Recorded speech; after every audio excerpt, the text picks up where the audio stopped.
بسم الله الرحمن الرحیم. په تیر درس کې مونږه د اډوب آډیشن سره معرفي وکړه او د هغې انسټالیشن طریقه مو زده کړه.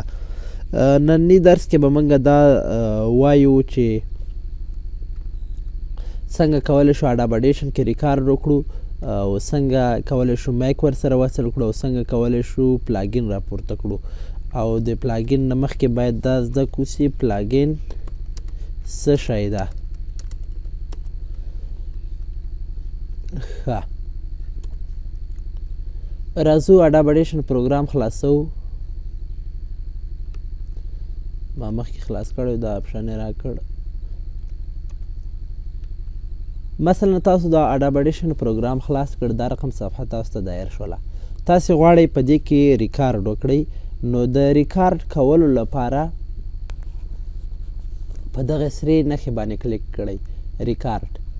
او دلته تاسو د فایل نوم ورکولی شئ، فایل نیم او چینل. یو سټیریو د بل مونو، خو سټیریو په دې معنا چې راسته غوږ او چپه غوږ دواړه راولي. خیر، زه تاسو ته دا وایم چې تاسو سټیریو انتخاب کړئ او ستاسو ریکارډ به اوس شروع سي.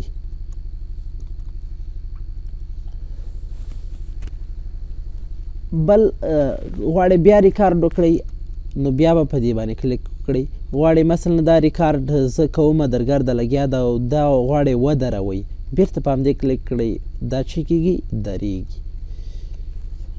او د ډیلیټ کولو لپاره کولی شئ تاسې داسې دا ټول انتخاب کړئ. مثلا غواړئ تاسې دغه ساحه ډیلیټ کړئ، دغه ځای ته ډیلیټ کړئ، نو دا داسې انتخاب کړئ، دا رقم ماوس پرې راولئ، دا داسې به انتخاب کړئ. یا غواړئ دا ځای ډیلیټ کړئ، دا داسې انتخاب کړئ او بیا به ډیلیټ بټن ووهئ، دا پاکیږي.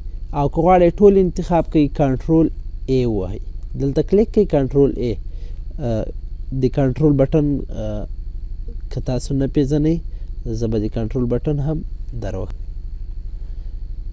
د کنټرول بټن، ښه، دا د کنټرول بټن ده په کیبورډ کې، دا به ووهئ، کلکه به ونیسئ، بیا ورسره ای ووهئ. ګورئ زه داسې انتخابوم، کنټرول ای، دا ټول انتخاب سو، بیا ډیلیټ ووهئ، دا یې ډیلیټ بټن ده، دا پاکیږي.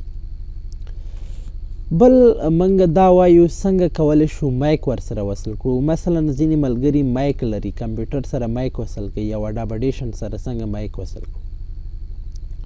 تاسې به مایک وصل کوئ له کمپیوټر سره، او مایک چې کله وصل که، بیا به راسئ دلته ایډیټ ته. ایډیټ ته چې راغلی، بیا دلته راسئ او جنرال باندې به کلیک کړئ، جنرال یا آډیو هارډویر باندې هم کلیک کړئ. صحیح ده، آډیو، زه اوس آډیو هارډویر باندې کلیک کړم. او دلته به تاسې ډیفالټ انپورټ، دلته به تاسې خپل مایک شاید تاسو ته یو دانه، بیا به یو څه دقیقې صبر وکئ، دلته دوه دانې راځي، بیا هغه اولنی به تاسې انتخاب کړئ او اوکې به یې کړئ، مایک به وصل سي. راځو بلې موضوع ته، پلاګین. پلاګین څه شی ده؟ زه تاسو ته مخکې ما وویل چې اډوب آډیشن پروګرام چې دا نور سافټویرو ته ضرورت لري. مثلا تاسې که نعت جوړوئ، ترانې جوړوئ، تاسې به نور سافټویر ورته راخلئ، اخلئ به یې ورته او بیا به یې پورته کوئ په دې کې.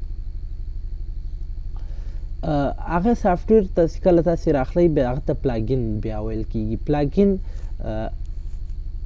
په بازار کې هم خرڅېږي، په انټرنیټ کې هم شته دي. که غواړئ تاسې له ما نه واخلئ او زه یې درته درولېږمه، نو تاسې په دغه ټلګرام شمېرې ته مسیج وکړئ.